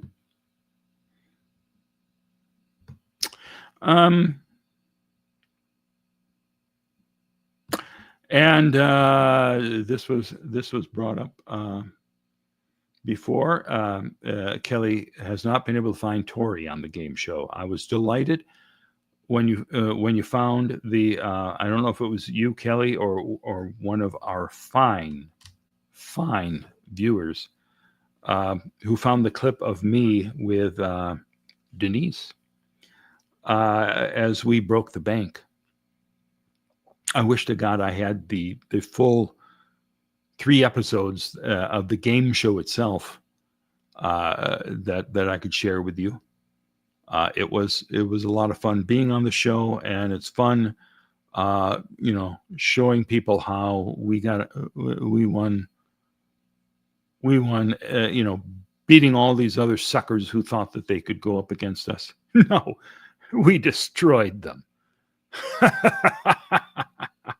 We were the returning champions, and only retired because we broke the bank, and then you can't go on anymore. So please, just let it be known, we were the champions. But I can't prove it because all we have is that final win. Sure, it's nice. Sure, you broke the bank and you won your little car and all the little gifts. But let's see how hard it was. Let's hear the questions you had to answer. Let's see the challenges. And I can't show it to you, and it makes me look like I'm trying to hide it. No, I'm not. I just lost the tape. Last time I saw the tape, it was in Stacy Brooks' office at the Lisa McPherson Trust. I said, here, go ahead and take a look at this. And I think it just stayed there forever. And probably Miscavige has it now. Miscavige, let me know if you've got it. And if you do have it, please share it with me.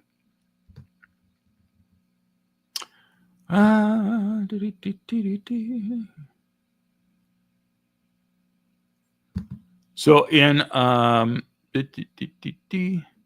so Fuzzy Pink Handcuff says that when David Miscavige said, I am 5'11.5", that spelled 4 improperly as 5.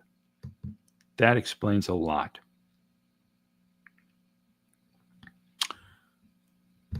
Monica, you all want to chip in and buy Fort Harrison? You go ahead. I'm happy that there are folks trying to buy the street that Scientology wants, even though they're not going to be successful. Because the thing about when the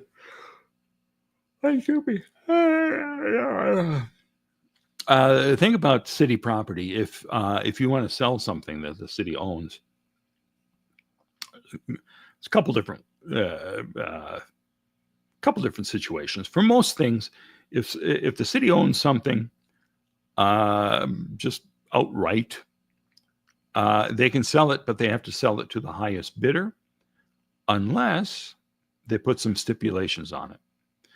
Like our Bluff properties, when we redid the park, in that case, we actually had to have the people of Clearwater vote on whether they wanted us to spend the money to expand the park to a much bigger size than it was, and whether they would welcome an outdoor music space. And if the people of Clearwater said no, we would have had to scale everything back. But they said, yeah, go ahead, do it. And for other property, like we didn't have to go. See, we had to do that with the park because the family, one of the founding families of Clearwater, gave that park to the city as use as a park, and it's supposed to remain a park. But because we wanted to do more with it, with the music venue, we had to go to the voters for that because that was the contract that the family and the city agreed on. But we are building 400 apartments next to the park. And we put a lot of thought and effort into how to keep that out of Scientology's hands, because the actual I guess it can't be the law. But if you put it out for bid to sell a piece of city property, it has to go to the highest bidder. And what we did with the 400 apartments, because we didn't want Scientology buying it, we put a lot of stipulations into the contract saying that it had to be apartments and not condos, and that it's expressly written into the contract with the New York developer that they cannot sell it to an entity run by Scientology, or the city will have a chance decades down the line if we want to buy the property from the developer, but it cannot be sold to Scientology. We wanted to make sure that they don't just take it and do what they've done with every other piece of property that they've purchased. I told my parishioners the honks are Honk if you believe LRH technology is saving the world. Honks.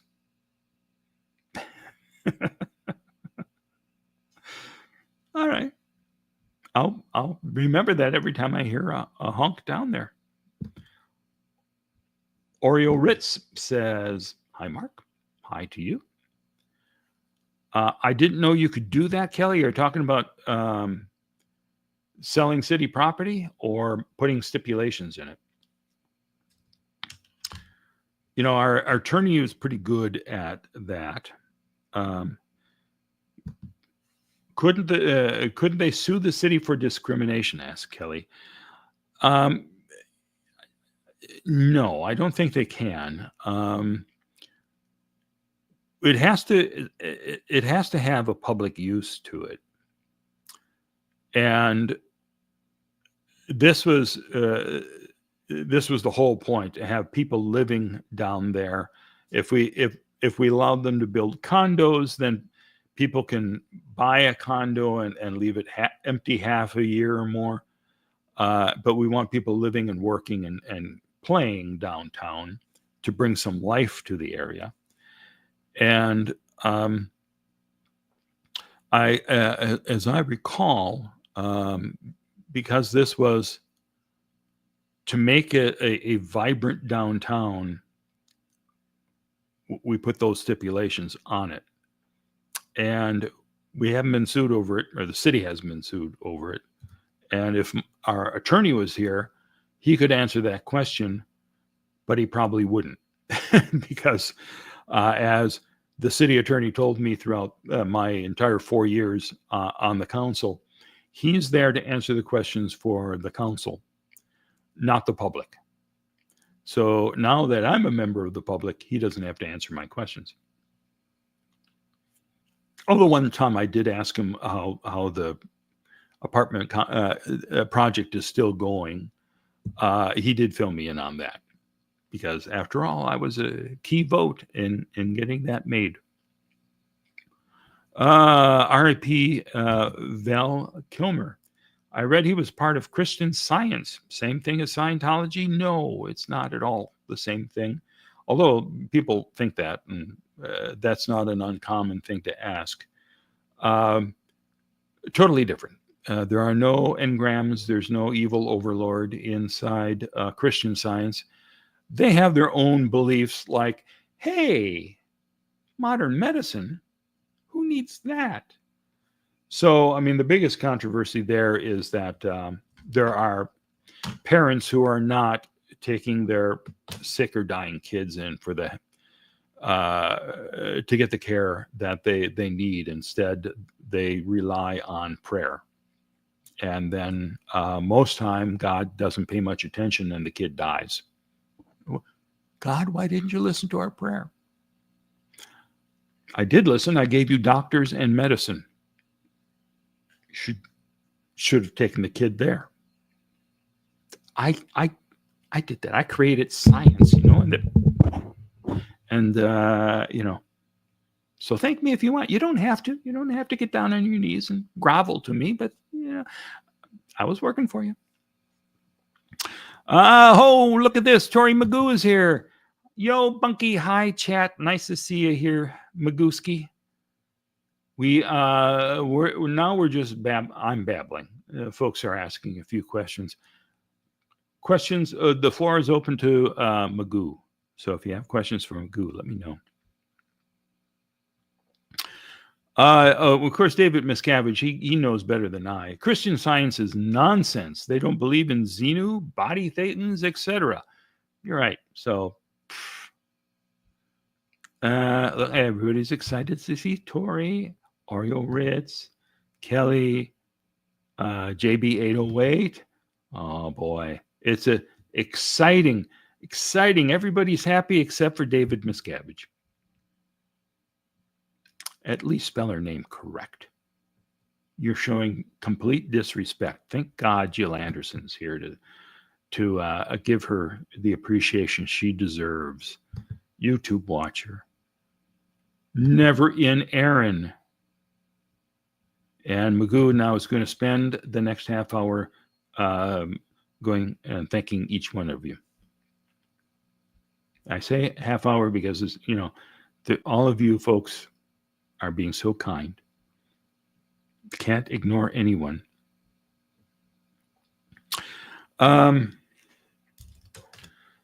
Magooski, I've been working on something for you. Working real hard. Not going to reveal it yet because so far all my hard work is not paying off. Very, very, very annoying.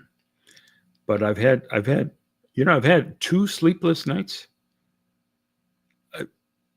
Really, I was essentially awake for 48 hours, and did get some sleep last night.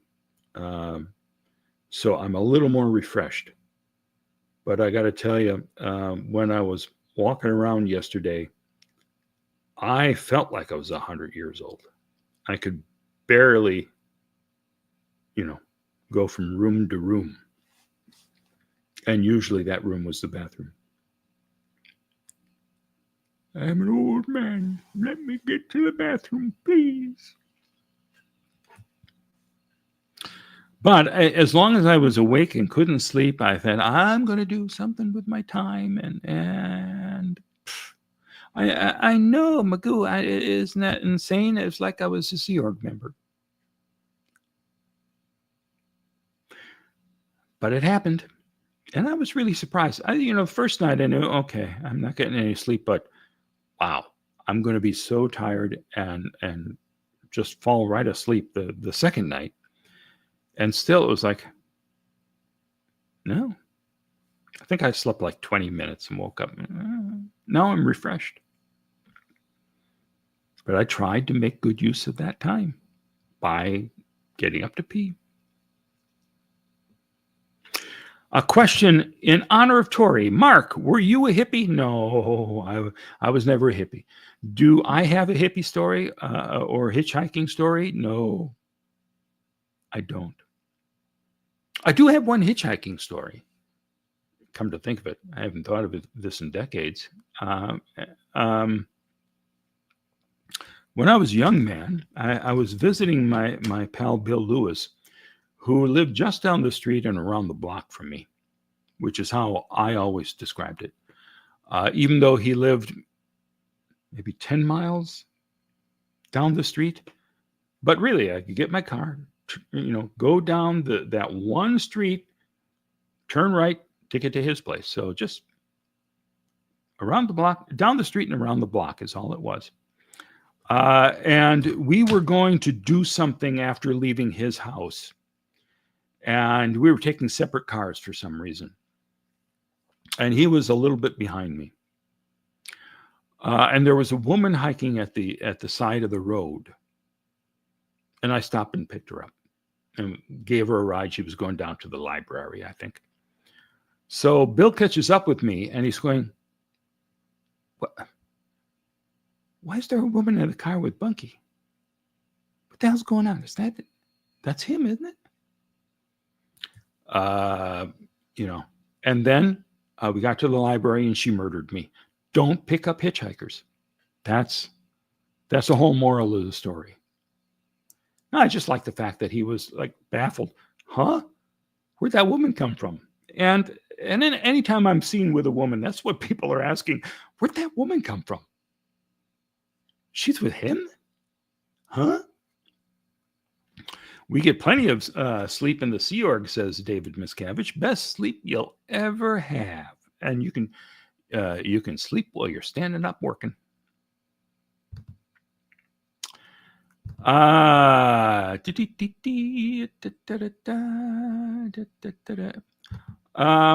are there any LDS or JW there in Clearwater? I'm sure there are. They're everywhere, aren't they? Nothing that no one that I'm aware of, but I wouldn't have thought there'd be Christian Science Center right on Cleveland Street, and there it is. So I see no reason why there would not be a Mormon or witness group in town. How many women am I seen with? You mean at a time? It's hard to quantify.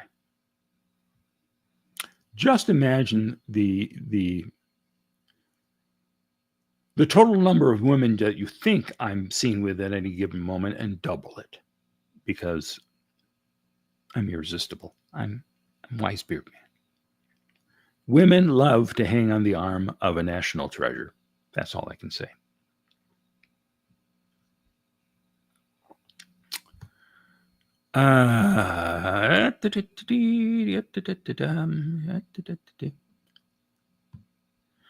Tori, though, Tori's hippie life is legendary. And can't you just picture that? The 1960s, wild and carefree, rebelling.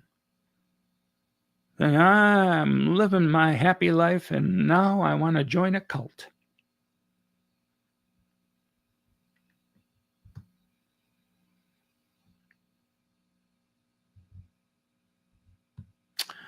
Let's see.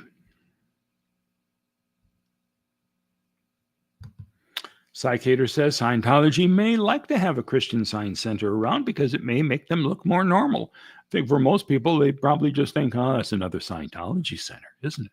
It's right there with all their other friend groups. I think it's just too confusing for people.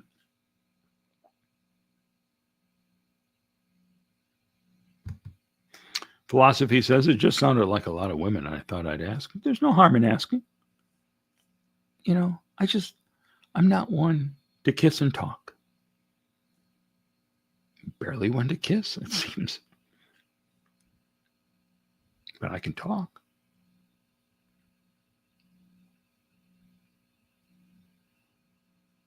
All right. So what else? What else would you like to talk about, if anything?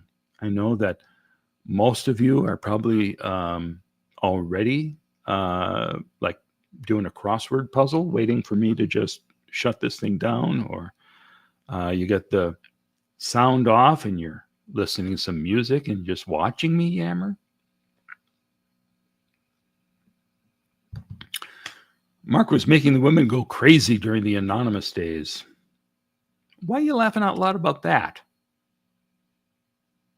Jeez. I thought you were my friends. Oop. That's for David. Mark, you're a catch for some lucky lady. Yes, I sure am.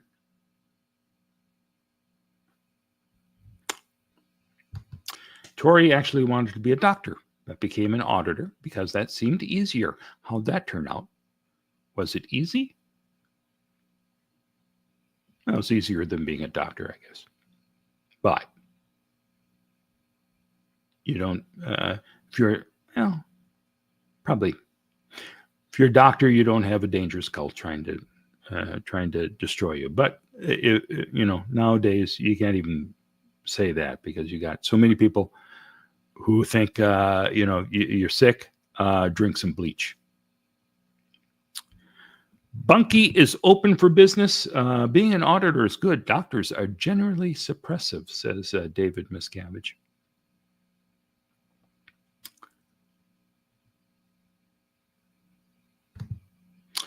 Tori became a science fiction doctor? I'm lost. Yep. So Oreo Ritz wants to know, is there a second in command to DM? Who's left? David, you have kind of whittled away the top management around you, haven't you? Who would be considered the second in command at this point?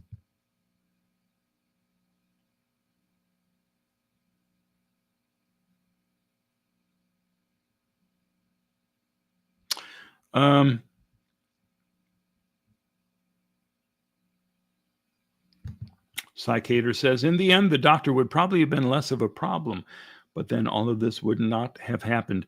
It would have been nice if that doctor was Doctor Who. Everything would be totally different.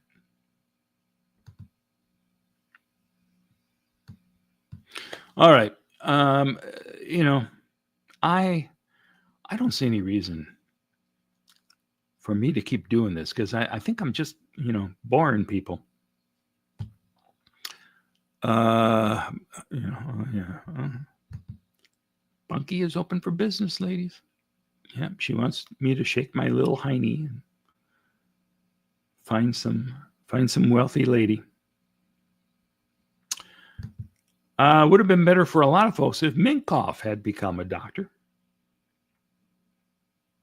instead of a quack doctor. Or was that would have been better for a lot of people if Minkoff had not become a doctor? Is that what you're trying to say? And if you don't have enough money to woo me and wed me, it's true, as Kelly says, Xeno TV does have affordable membership packages for everyone's budget.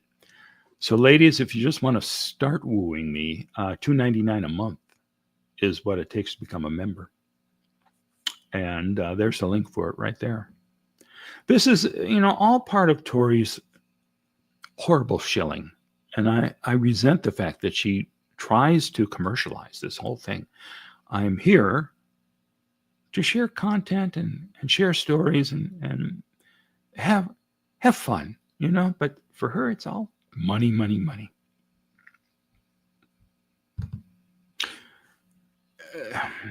But, I appreciate everything Kelly does for me. Shake that, honey. I would. But Kelly knows why I'm not doing it.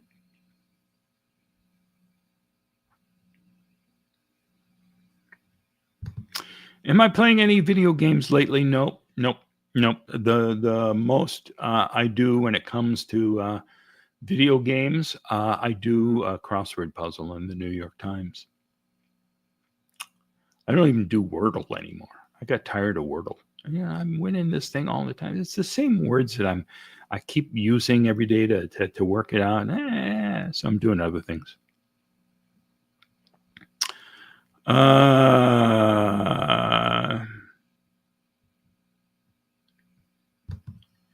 Goblin AFK. Hey, I'm very late tonight. You sure are. I'm trying to say goodnight. Everybody, though, is trying to date me and give me money. It's just outrageous. It's just insane. Please, people, I have a life. If Anne Margaret's hanging out here, I know Anne's maybe 20 years older than I am, but still, she's Anne Margaret. If you're out there and you're interested, okay, I'll meet with you. Philosophy says, LOL, Mark, I think you and Tori are the least grifters in this community. The ones who do it for money compromise their message for entertainment. That's right. I compromise my entertainment in all sorts of different ways. Does not have to be just reliant on money. Money. And, that's just Kelly for you. God bless her. I mean, she's got her good points too. Don't get me wrong. Tori, you're tired of Wordle too. You know what I like? If you have a subscription to the New York Times, which I do, I seem to be addicted to their games. They have something, I forget the name of it. It's some sort of box thing where they have letters around a square box and you have to assemble words from those letters. And every day they say, okay, can you use all of these letters within 6 words? And you go, I sure can. You can't repeat a letter, and you can't take a letter that's on the same side. So if you desperately need that vowel to follow that consonant, sorry, you can't do it. And then it's pretty simple. Six, sure, I can do that. Sometimes they go, can you do it in 4 words? Well, that gets a little tighter, but I come through because I have a big brain. Let's see. Slaving away, says Kelly. Yep. And having said that, if anyone deserves to make money, it is you both. Well, who's going to argue with that?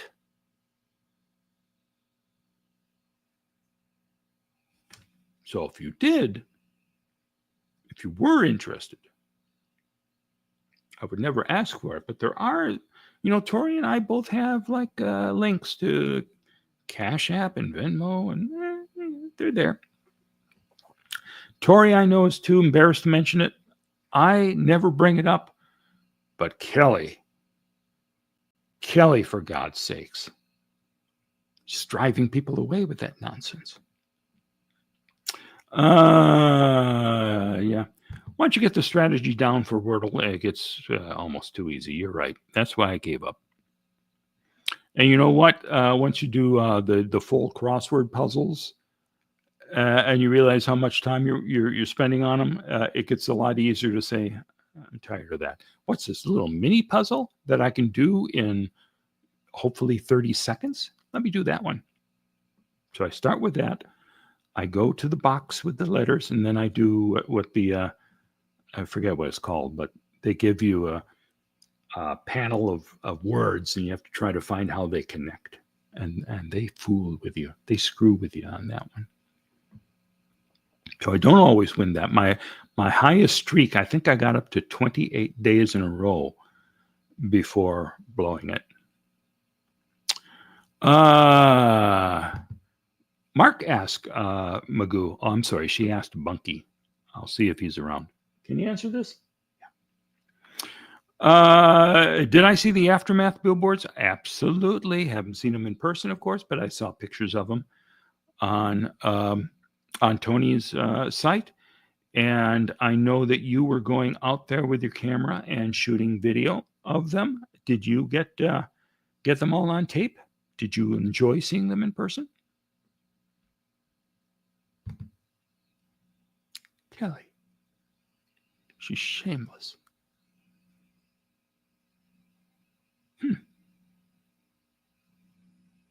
Forgot about that buy me a coffee one. That's a good thing you put it up there. Erica's getting better now. I'm not sure if that related to something earlier. But I do know that it really affected her, the arrest.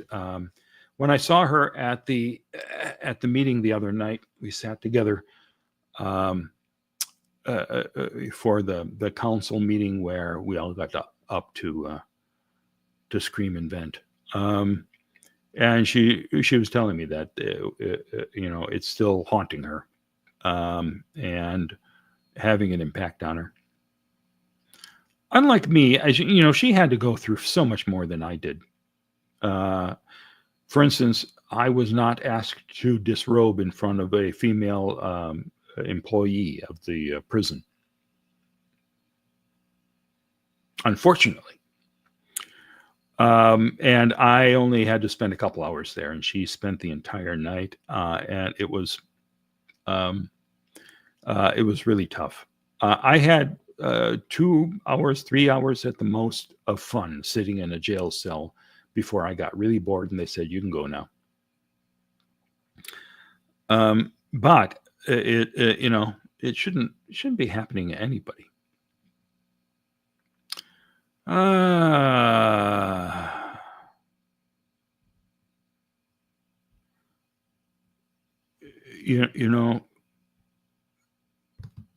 Sai asked great questions. I will not deign to answer them because, again, shameless shilling. And I know Kelly, she's going to go on and on and on about it.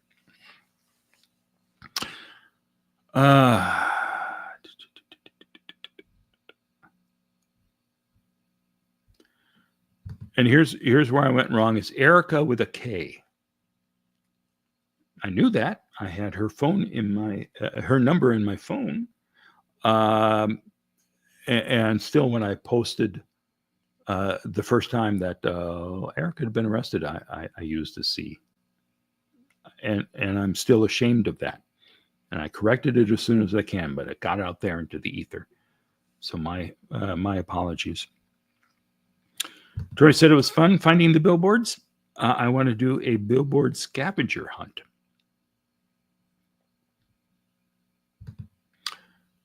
Glorfindel West, you're welcome. If we get it set up, we will have to fly you in. All right. Haggis Basher, Erica, is just a trooper back to where she got arrested. Yeah, right back out on the streets. Psychater, I am just paranoid. Scientology makes a list of enemies checking through credit card transactions. You're safe. If you want to, here, we can test it. Turn over all your wealth to me, and then we'll see if Scientology finds out about it. And then if you need a cup of coffee, I'll send you back enough for the cup of coffee. That's Kelly's plan. She told me that that's how I should be demanding money. Kelly, for God's sakes.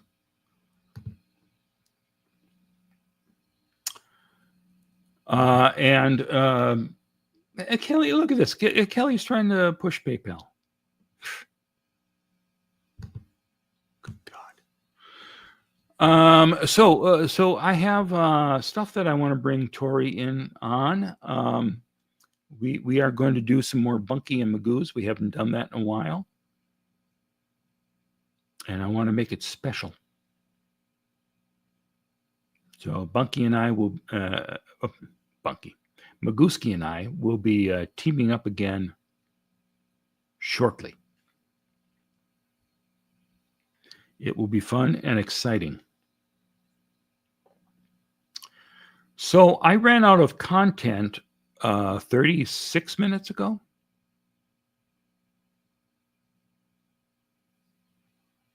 And I don't want to overstay my welcome, which happened an hour, 20 minutes ago. But, I also don't want to be rude and hang up on you. I can't just close the computer and say, oh, I slipped. Sorry. But here you go. It's bedtime for Bonzo and for Haggis Basher. So I think this is probably a good time to call it a night. It's been fun. I always enjoy spending time with you. I'll have a talk with Kelly as soon as we're off. Straighten her out.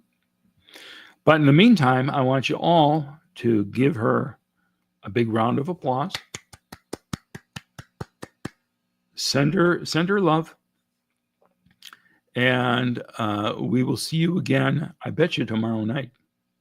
I'll see if I can get those radio shows that I mentioned with me and Pat Harney ready for tomorrow. If not tomorrow, it'll be sometime this week. All right. So it's been exciting. I'm thrilled that everybody popped up here. Tori, we will get together on one of these streams again shortly. And you folks, you made my night. I tell you that much. So until next time, I bid you a fond farewell. Or I thought I was.